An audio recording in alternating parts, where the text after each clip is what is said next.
Ladies and gentlemen, Your Excellency Dr. Hale, this is the last session, but last definitely not least. I'm personally very excited for this session. It has a lot of the people I work with and appreciate very much. So this session is titled Channeling Investments to Green Projects, the Voice of Africa. As much as I believe that most of the sessions today were very important, I believe this session is particularly important given the fact that most of the developing countries, especially Africa, are suffering very hard from the current recession and the drawbacks and the aftermath of the COVID-19 crisis. Our moderator for today is Mr. Abdallah Al-Ibieri from the Sovereign Fund. He is the Chief Investment Officer. I give it over to you. One final comment to the panelists. Please do not hold your mic like that because it gets cut. The wireless network gets cut. I would only advise you, encourage you to hold it like that so it doesn't cut. Thank you very much. Over to you. Thank you very much. Welcome everyone. Today is the Finance Day, and this is very appropriate to be the closing session of the Finance Day. We are very pleased to welcome Dr. Hala Said, Her Excellency, to give the opening remarks to this session. Her Excellency is the Minister of Planning and Economic Development, but for us, a more important role for her is we're very honored to have her as the Chairperson of the Sovereign Fund of Egypt. So without further ado, I would like to welcome Dr. Hala Said to the podium.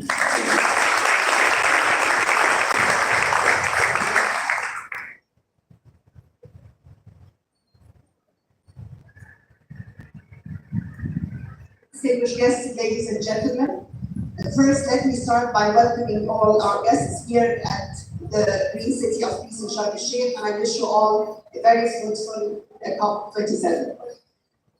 Distinguished guests, ladies and gentlemen, I'm delighted to participate in this closing session, which focuses on mobilizing capital through investments and alternative financing to unlock green investment opportunities in Africa and help African countries execute their green agendas. Africa enjoys a fast-growing young population and possesses an abundance of natural resources in addition to a unique geographical location and a huge, immense market. Nevertheless, the continent missed on the way the global economic development growth over the last century, and it contributed the least to challenges, yet it yielded most notably climate change. And while Africa's historical contribution to the changing climate is negligible, it stands out as the most vulnerable region to its effects. Mobilizing resources to advance Africa's climate agenda while pursuing development efforts needs to be perceived in the wider context of the current global economic situation, characterized by fundamental instability and coupled also with high interest rates. This results in an increasing cost of capital and high financial barriers for developing countries to scale up their green projects. Accordingly, funding support from development financial institutions, the DFIs, and technical assistance for projects de-risking is a fundamental catalyst to accelerate the green transition and support African countries in achieving their sustainable development goals. Additionally, the private sector is a key partner in the green transition. And let me emphasize that enabling regulatory environment and policy framework are key to grounding in private investors and aid Africa's transition to a green economy. For example, Egypt strengthened the landscape for effective private sector participation through competitive tendering of green projects to scale up investments and position Egypt as a regional green energy hub. The government also introduced several incentives for green projects, including land allocation at discounted prices, feed-in tariffs for electricity generated from renewable energy, reduced VAT on imported equipment, and tax reductions for green projects. And there are yet more to come through the recommendation and suggestions from the private sector. Furthermore, public-private partnerships are an effective tool for developing countries to attract foreign direct investment and unlock green investments by encouraging the private sector to participate in financing and operating green projects. Sovereign wealth funds play a critical role in harnessing the scale of the public sector and de-risking capacity on one hand, and the private sector's innovative and technical capabilities on the other hand. This is necessary to reconcile financial shortfalls and enhance investments in green activities, which can be perceived as risky by private investors, or at least unattractive. Indeed, sovereign funds are gaining significant momentum in Africa, especially with the developmental mandate and developmental agenda that most of the sovereign wealth funds have now. Hence, collaboration within and between countries carry the potential to capitalize on the continent's massive potential. The Sovereign Fund of Egypt, which I proudly chair, has been established to act as a catalyst in the early stages, availing new asset classes to the private sector while ensuring that such offering is properly structured to ensure attractiveness and bankability of all our investment offerings. The Sovereign Fund is actively involved in renewable energy projects and contributing to Egypt's energy transition over its different phases. We have many examples to share, and I'm sure my colleagues at the Sovereign Fund will elaborate on this, specifically green hydrogen and water desalination and wind power station. We believe that private-public partnerships are needed to achieve green economic growth, especially in our continent, Africa. Distinguished guests, ladies and gentlemen, unlocking funding is critical to pave the way forward to African countries in achieving their sustainability goals and combating climate change. TFIs are also key partners in this green transition. Technical assistance and capacity building is key and to support Africa's green infrastructure. Alternative and innovative finance is also very important to help the private sector raise the capital through equity instruments and not through debt, and diversify their funding. Central banks also play a role in incentivizing sustainable finance and strengthening the role of the banking sector in funding green projects. Finally, I wish you all a very fruitful discussion. Thank you very much.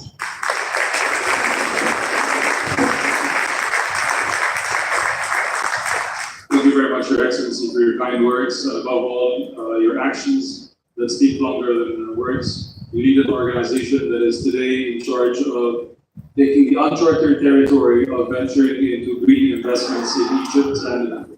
Thank you. So, I was in an earlier session and it came to mind that it takes a village to raise a child.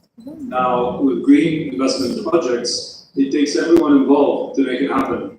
It doesn't only take debt investors, it doesn't only take DFIs, it doesn't only take sovereign funds, it doesn't only take private investors, it doesn't take only rating agencies, capital markets, authorities, governments, and so on and so forth. It takes everyone.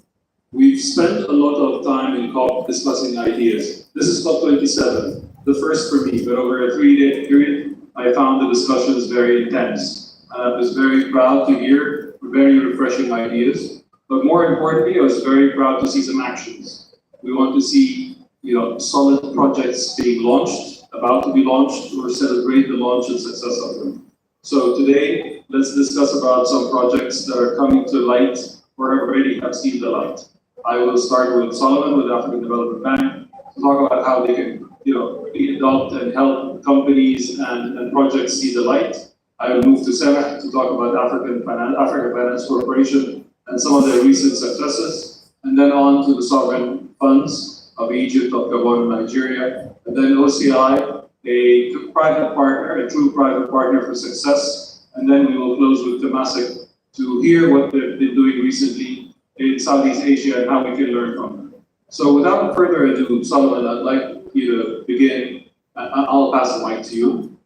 So I wanted to hear more from you as how you come in early in the life of projects and how we don't have very different forms of financing, especially financing early projects, and obviously maybe focus on your Alliance for Green Infrastructure in Africa. I hope you can all hear me well. Thank you very much, Your Excellency, for your initial presentation. At the African Development Bank, what we've been doing in the past, of course, just like everybody else, is really focusing on addressing the infrastructure gap. Today we're talking about green infrastructure, but in the past it's always really been about the infrastructure gap. And in Africa, the biggest problem is the lack of bankable projects, which means we have to find ways to engage early. We typically have just waited to, support projects on the financing end, but, we realized that we need to engage early. We were doing it a bit ad hoc, as the African Development Bank, and realized that we needed to be more deliberate and structured. That's why we created Africa 50. I hope most of you know about Africa 50. So we created Africa 50 for really the purpose of stimulating the private sector infrastructure development market. Then, in terms of, we as AFDB, we worked on project preparation, which is the NEPAD Infrastructure Project Preparation Facility, where we focus more on providing governments the right transaction, technical, financial advice to structure primarily regional projects, which were mostly public, at best PPPs, but primarily public projects. But we wanted to make sure that these were done well. But now that we're talking about green infrastructure, we have to really be deliberate about it. And I like your opening comments where you said it takes a village to address a problem.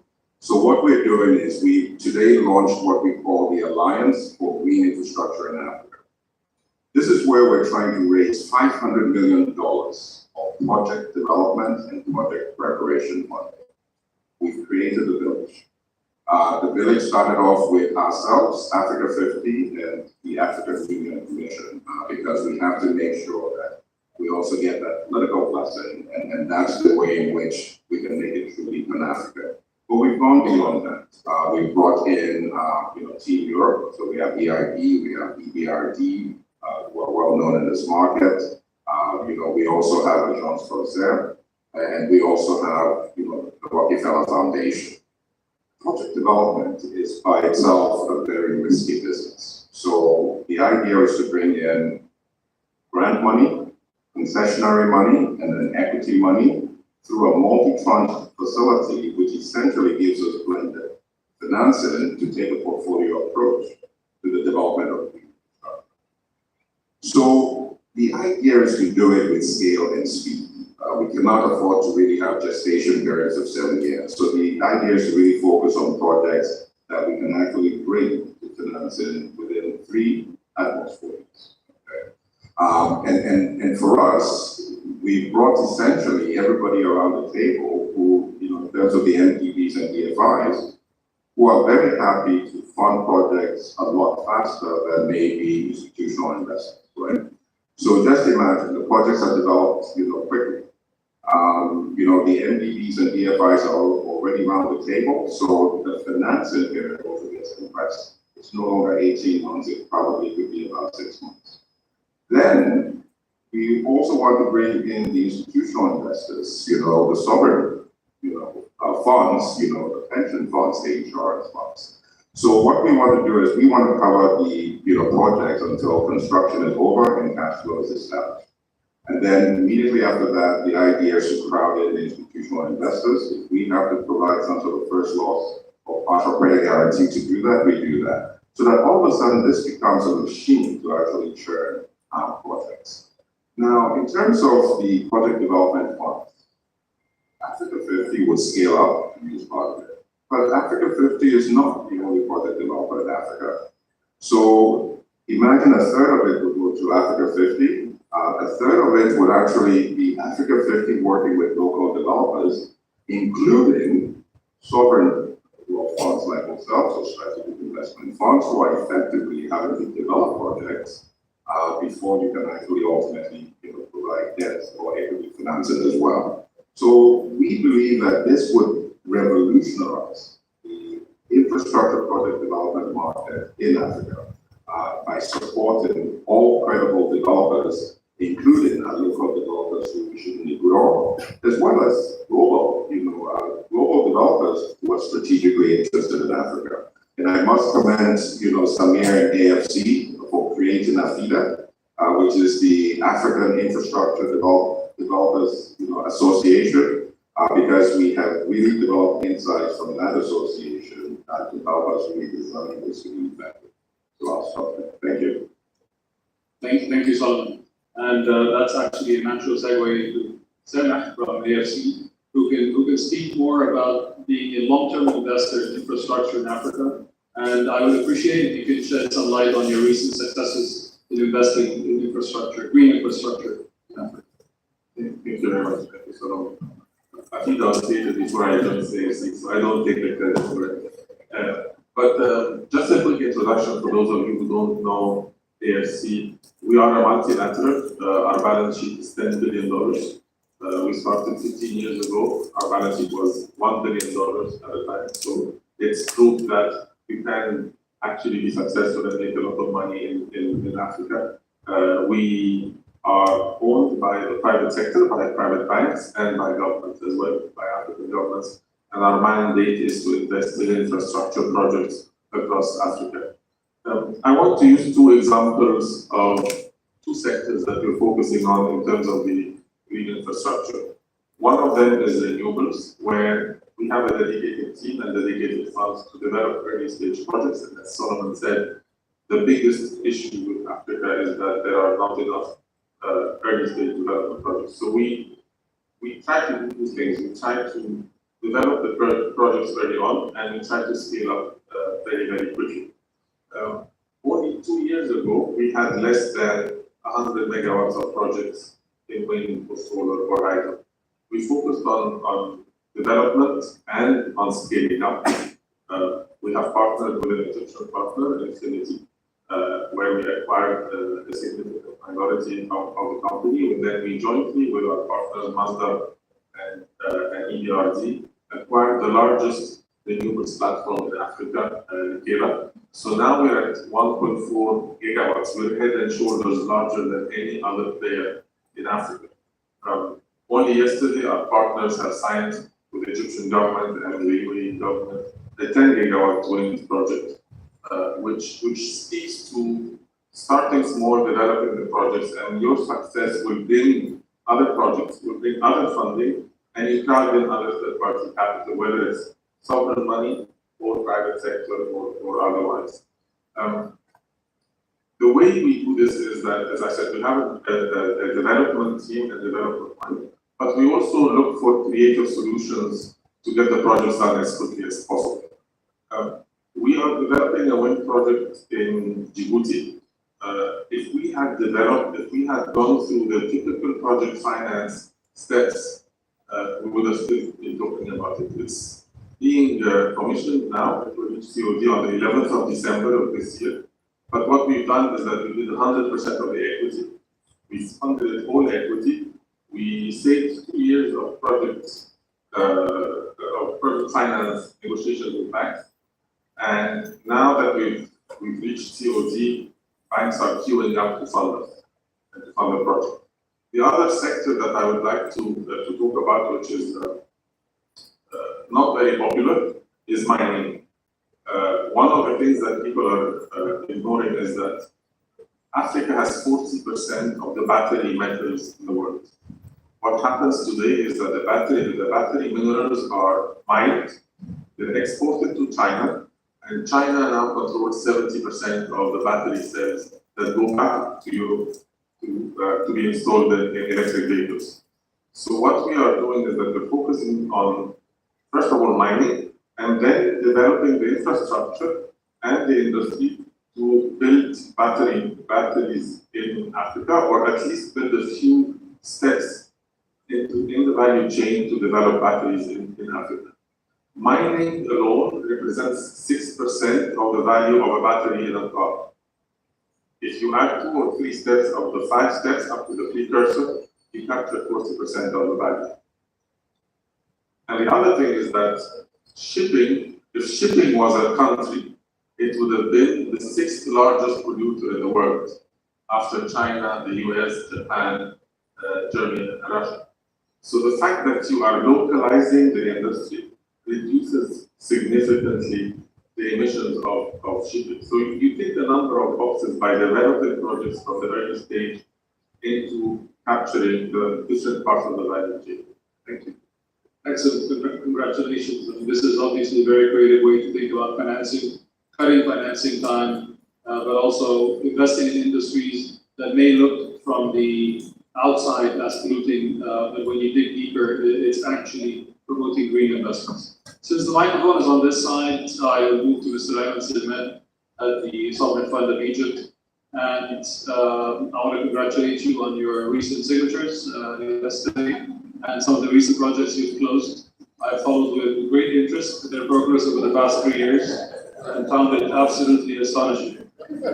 So with that, I'll give the floor to you.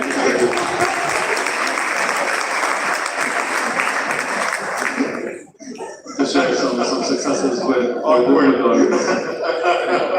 Exactly, yeah. As if you weren't in the room. So moderators impartial. So thank you for that question. I get the easy one. So I think when we look at crowding investments into green, so very thoughtful remarks also from Solomon. I think the challenge in Africa and what Sana is then snatching opportunities to scale up businesses. I think we need to have more projects with scale. And what's happening right now in our part of the world, the recognition of green hydrogen as a transition, as the fuel of the future, and the scalability that is being built, and those players coming in, those that are starting small, and those that are starting big. And we say the technology curve is not going to wait for anyone. If you start big, then you actually make that self-fulfilling prophecy, and then costs will eventually go down. Hindsight tells you it is happening anyway you look at it, but it's only a matter of when, it's not if. So with that conviction, we as a fund, we start investing behind those convictions. So we understand, you read your history right, you understand all your basics, you understand what makes sense and how those prospects of renewables we have could transform or dent the energy, the future energy market. We want to be part of that game. So as a fund, as an investment team, we look at that thesis and we invest behind it. And so without further hesitation, we committed ourselves to come into the equity of all those projects building the pipeline of hydrogen production, the entire value chain, all the way from upstream, downstream to molecules, and also on the manufacturing of those components as well, given the scale of renewable capacities being built, be it turbines, be it pumps, be it PVs, everything across that value chain, and of course the electrolyzers for green hydrogen. So with that affirmation from investors, asset managers, and government, so as an investment arm of the government, we are a manifestation of the conviction of the government that it will support that sector, it will support that industry to actually nurture the growth of that industry. And yes, we're all happy and proud. So Abdallah was there, he was part of creating that, and we managed, with the great help of our friend and partner Osama Orascom at the far end of the boat. When you have the right partner and you have the reliable partner who can actually deliver, when you draw a line in the sand, we were dreaming about commissioning this production icon. We only got there because of choosing the right partners. Thank you for that. So mentioning about partners, and just maybe to not follow the order I intended, maybe we switch to Mr. Osama Boushey at OCI, who again also had a very successful launch yesterday, and we want to congratulate him and hand over. Thank you. Thank you, Ayman. Actually, I want to take this opportunity to touch on two subjects. One is the success between the collaboration with the sovereign fund and the operating entity. I think what you've seen, we launched yesterday the commissioning of the first phase of an electrolysis plant to produce hydrogen for an ammonia plant that existing in Sofna. This is really a great example. The sovereign fund was there. They were instrumental to help us with the addressing new areas of how to, with the government, related to launching a project with a technology that has not been addressed before. As Minister Hala Said mentioned, it's also, they were supporting the mitigation of risk. We were all addressing technology that was not proven. So basically this collaboration was successful, and I don't believe it can happen without sovereign fund who has the long-term vision of a country's goal, plus the private sector and the operators who really look at the bottom line and would like things to happen. So this is a great success, and I believe that, and I urge that sovereign funds should really have local partners in the areas where they invest, because that's a great element of success. The other point that I would like to just quickly mention is the bankability. The challenge we have in bankability in green energy or green technology or transformation and Africa is that a lot of these projects are not bankable. I mean, let's be clear. And a lot of these projects may not be very profitable from day one. So basically, the presence of sovereign funds is key to address alternative approaches of bankability, to be able to avail the funds for the project to be launched, to get there. And then we believe that over the years, the technology will be proven, it will be cheaper, it will be profitable. But today, I would say that in the next 3 to 5 years, this is the challenge today. Hydrogen is still a new technology. Transporting green ammonia or green methanol still is under a lot of research and investigation. Everybody's looking at 3-4 years from now. So in order to start today, I think bankability should be looked at maybe from a non-conventional definition. Thank you. Thank you, Sam. Really appreciate your comments. I will move to your left to Hakeem from the Sovereign Fund of Gabon. I'd like to focus on two efforts they're leading right now, which is the sustainable bond issuance, and also if you could touch upon the carbon credit markets. Thank you. Actually, these two initiatives are intertwined, and contrary to my co-panelists, they will speak at length about how we can do project finance and how we can fast track development of infrastructure using the solar fund. Here, I will focus a little bit on the uniqueness of Gabon, where actually our green project is our forest. The country is 88% covered by forest. And one of the milestones that we recently passed is the certification of 90 million tons of carbon credits. We are NFCC Red certified. In terms of what that would translate into dollar amount, we're talking about $2 billion plus, which once monetized will help us fast track the development of our infrastructures in the country. But let me tell you a little bit more about that. Today, the commitment of keeping 1.5 degrees alive will not happen without Gabon succeeding. Now, why am I saying that? Gabon is part of the Congo Basin, which is today the last lung of the planet. Since today, the Amazon is a 90 meter. And the reality is we can continue investing in technology to capture carbon. We can replace our plastic straws, electrical cars, but all these will be irrelevant if we don't ensure that the Congo Basin remains protected. So today, we didn't really wait it, and this is a long-term commitment that the country made maybe 50 years ago to not make a choice between our development and the stewardship of the forest and the environment as a whole. And we invested in developing and making this carbon credit a reality. Now, the point or where we're trying to get at is to say that we need to build an African robust carbon market. And one of the challenges that we're facing is the discussion around integrity and quality. But since the country is a net absorber, today Gabon is the most absorbing country in terms of CO2. So there's no risk of greenwashing or leakage that you could have with some other projects, since the whole country is carbon positive. Now, once we will monetize, and the Sovereign Wealth Fund has had the mandate to monetize those carbon credits, and once they're monetized, we'll follow a waterfall that was predefined and enshrined in our financial law.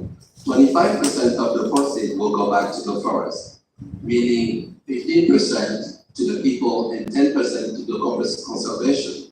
25% will go into servicing the country's debt, and 25% will go into continuing investing in social infrastructures, mainly healthcare and education. And obviously 25% will go into the Sovereign Wealth Fund to continue investing for future generations.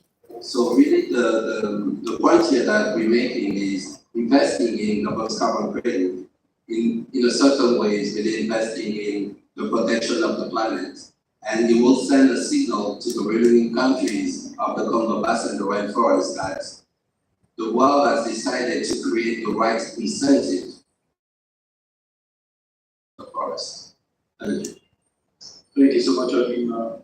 You remind me of the objective of several sovereign funds, which is to invest for future generations. But the most critical for future generations is to actually have future generations. So investing in the environment, investing responsibly, investing in green technology, green investments is critical to create value for future generations. Thank you for your comments. Let me switch to Kola from Nigeria. One is a topic I heard a lot about today, which I hadn't read about in the context of Africa before, which is deforestation. The second is your efforts in renewable. So over to you. Thank you, Abdullah. So the NSI, the Nigerian Civil Investment Authority, has taken ESG very important topic. And for us, we started looking at deforestation a few years ago. And this was because we're actually feeling the effects of climate change quite aggressively in Nigeria. The Sahara Desert is encroaching quite a bit. And the incidence of floods in Nigeria, as we have seen recently, have been more and more prevalent. So for us, it was a thing to address. There's a particular forest near where I live in Lagos right now, which I have seen effectively erode over the past 30 years. Right? It is used to be about 100,000 hectares. It's now probably just about 10,000 hectares of forest. So we've lost about 90% of that forest over the last 13 years. And for us, we've seen this happen in different patches across the country. And so it's very important for us to see how we can actually address that change and reverse it. And try to be more like a key and be a carbon net carbon consumer. Unfortunately, it takes quite a bit of time to actually develop this project. Project development, as someone said earlier, it can take a lot longer than you would like in Africa. And so what we've tried to do is actually create platforms with partners that actually allows us to accelerate these programs, allows us to also provide funding to actually expand on the program, expand on the amount of projects that we do at the same time with these with funding, with limited funding. So we've created a renewable energy platform. We are also creating a platform right now with Bitwalk to work on ESG particularly. My colleague working on that is here. And that platform will actually help us, one, reduce the amount of deforestation that we have because it's provide efficient cooking stoves, better water filtration to reduce the amount of deforestation that happens in Nigeria. That will reduce the amount of trees that we're cutting down annually. But aside from that, we've also aggressively launched the solar project across the country. Our first pilot, 10 megawatts being there commissioned sometime in Q1. After that, we have a next phase of 60 megawatts of solar farms coming up in Nigeria. Where it's a platform we've done with our partners at IFC, and it's something we're looking to replicate quite aggressively across the country. So if a few platforms like this on the reforestation side, on the renewable energy side, would actually help us reduce the amount of carbon emissions in Nigeria. Excellent. Thank you. Good luck with that. Now let me say last but not least, from Siska from Temasek. Earlier today, you had a discussion about your partnership with HSBC in Southeast Asia.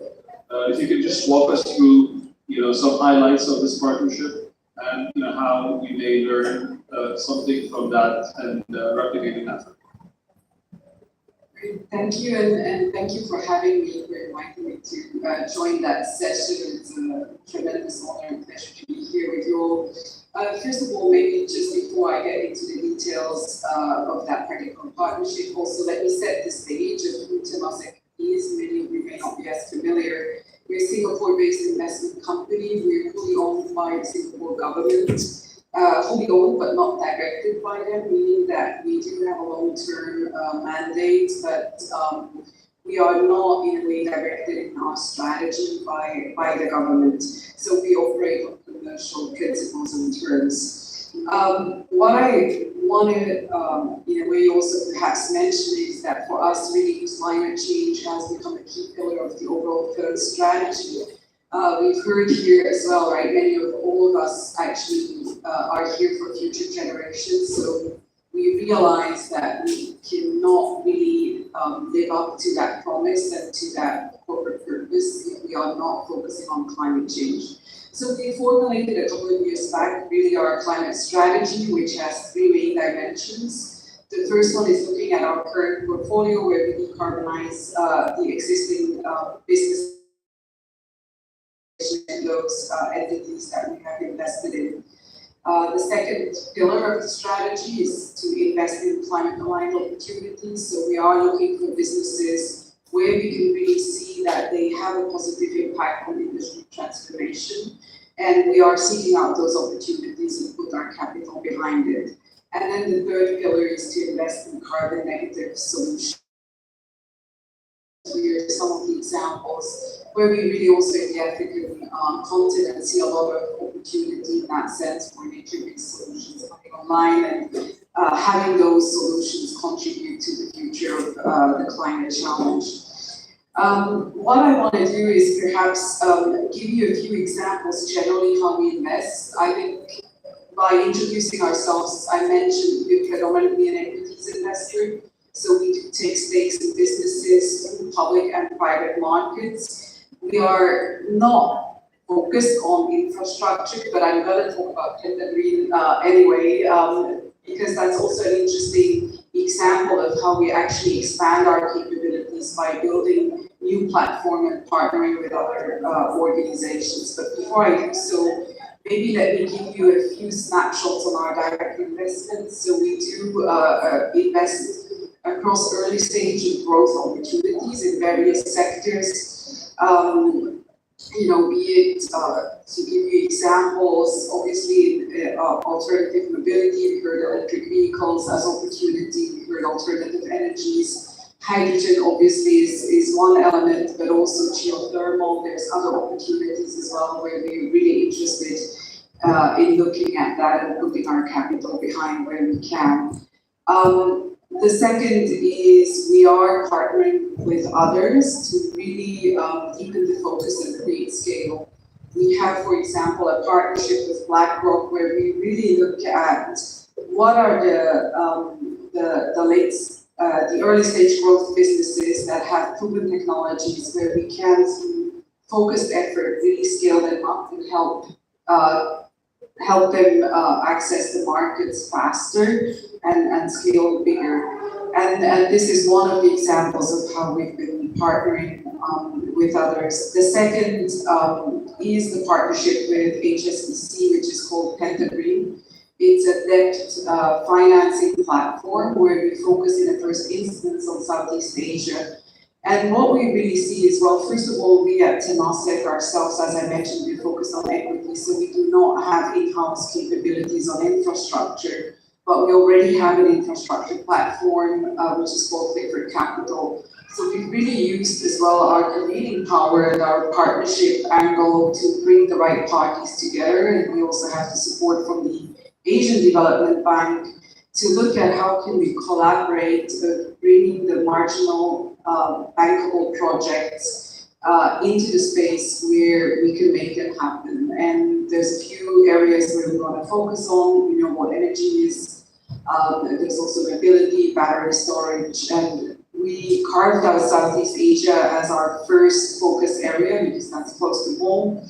It's a modest beginning, but we hope that the model, if we can make it work, we can actually also scale it beyond Southeast Asia. The last element I want to mention as well, because it's quite interesting about how we as a company go about it, is we have built in-house an investment platform which is fully focused on decarbonization. So we've allocated a commitment of 5 billion to really look at decarbonization as a pillar. And we created a team that's fully focused on that, just to make sure that we also have the right focus, that we have the right ability to build that capability, looking at the tech solutions, looking at the nature-based solutions, but also at the carbon ecosystem enablers, including carbon exchanges, measurement and verification systems, and so forth. And we hope through that investment, we really create a virtuous circle, because that team can also connect the dots and can really work with the right stakeholders in that ecosystem to advance the mission with speed and scale. So we have those three approaches: direct investment, partnering with other established institutions, but also building and catalyzing our own platforms and then spinning it out as another. And by the way, that last example is Gen Zero.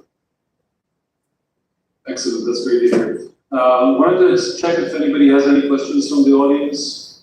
If so, please raise your hand.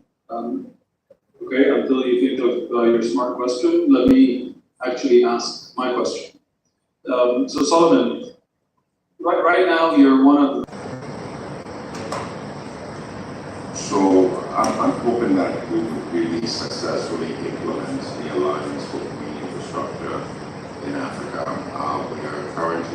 We have some soft commitments from quite a number of big players. The Rockefeller Foundation has pledged about $50 million. So we're going to get started.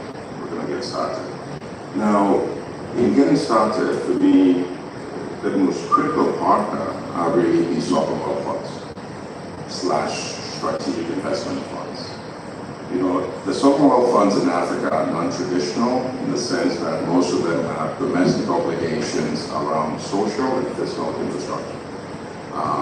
In addition, they have the Stability Fund, they have the Future Growth Fund, but unlike other sovereign wealth funds, they have that domestic obligation, of which I know my good friends at NSIA in Nigeria, we're one of the pace setters in doing that. But it's important to work with you, and let me explain why.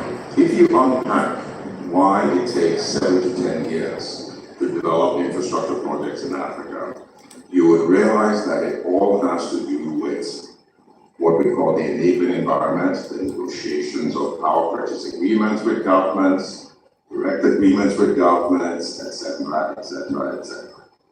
So I need somebody at the table. I mean, yes, I have good relationships with governments, I can expedite things, but I need somebody at the table who understands the international language of investment, but also understands the political realities on the ground to be that bridge. So personally, I do not go into any country to do infrastructure investments, green or not, but now I only do green, by the way, without really the equivalent of results. So it was in my self-interest to work closely with Obed, of IFMA Capital, to create the African Sovereign Investment Forum. Because the idea is to bring all of you together to share, And if we are successful, I mean, I look at you as really the generator of pipeline. So in terms of next steps, it's to work with you to generate that pipeline. If there are good local developers in the country, I hope you become a bit of a filter for me as well. Because you would then be the judge as to whether this is the type of project that will truly be supported by government. So the next steps is to work with the sovereign wealth funds across the table, as a short form for the African Sovereign Investors Forum has signed on 10 of you. The potential is to go up to about 30, 35 a year, and I'm going to be supporting ASIF to do that in general, but also specifically to begin to expedite the next steps on developing transformational green infrastructure in Africa. Excellent. Thank you. Sema? I'd like to add something. All heard here about the infrastructure gap, the need for funding, etc. One very interesting data point is that African sovereign wealth funds, pension funds, and insurance companies are sitting on significant amounts of cash in Africa. And 99 point something, so less than 1% of the money goes into infrastructure projects. 99% of the money goes into US Treasury bonds and into European bonds.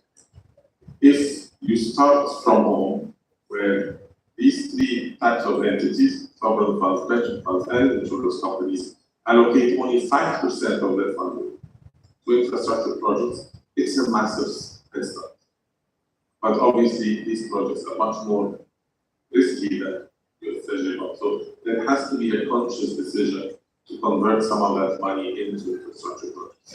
Absolutely agree. If you pass the microphone, please, to Ayman, I'd like to ask him, Sema just mentioned the infrastructure gap. So we all understand that the gap exists, and I think the money exists. So how can we accelerate these projects? How can we do more projects in less time? What do we need? So the gap is actually not a financing gap, I agree. It is a plumbing gap. So the future of green energy, if we take that particular asset class, is all in Africa. So Africa, Latin America, Australia, these are the very rich renewable resource continents. But there's a delivery gap. There's no infrastructure to deliver those to power-hungry markets, to markets that are committed to green, to decarbonize. So Africa can deliver that. But the delivery is the technology, as Osama mentioned. Still, shipping hydrogen is still a challenge. So you have to convert to go to ammonia and then maybe convert ammonia back to hydrogen. This is not a very conducive methodology. So I think the technology gap is part of the solution, but also an investment in real infrastructure between African continents. So earlier this morning there was in one of the sessions there was a talk about how the Chad has so much deficit in power infrastructure, and we have less than 7% access. 7% of the population has access to electricity. This is a very sad story to hear about. While in Egypt we have 12 gigawatts of excess capacity that we could ship, but there are no connectivity lines, there's no infrastructure. So I think this is where the future of investment should go to, that actual plumbing. And once you do that, then delivery and you unlock financing that is sitting in Africa but going somewhere else. You have asset managers that use African money to invest elsewhere where technology is being developed while homegrown technologies are not developed. Our African GDP is not developed, not even GNP is being developed. So all of those are themes that maybe when Africa awakes to start and realize the value of the resources we have, I think then the next wave will be, we are the green contributors to the future, then that gap needs to be filled. We walk a mile and the rest of the world walks a mile towards us as well. So I think this is where we should start. Super. Maybe I'll turn to final comments from Kola. What is the one project you want to celebrate in 2023? For us, it would be the expansion of 60 megawatt renewable energy platform. First, obviously, will be the monetization at a fair price of our carbon credit, but the signal that it will send to the rest of the rainforest countries. Excellent. Last but not least, Abshir, which project or which industry would you rather spend more time in 2023? Actually, we are very much already focused on renewables, particularly wind farms. Yesterday, we have signed the initiative agreement with the Egyptian government to develop 3 gigawatts. I believe that renewables, particularly for Egypt, is number one is a no-brainer. Whether the risk of being politically incorrect, whether we are decarbonizing or not, gas resources are limited.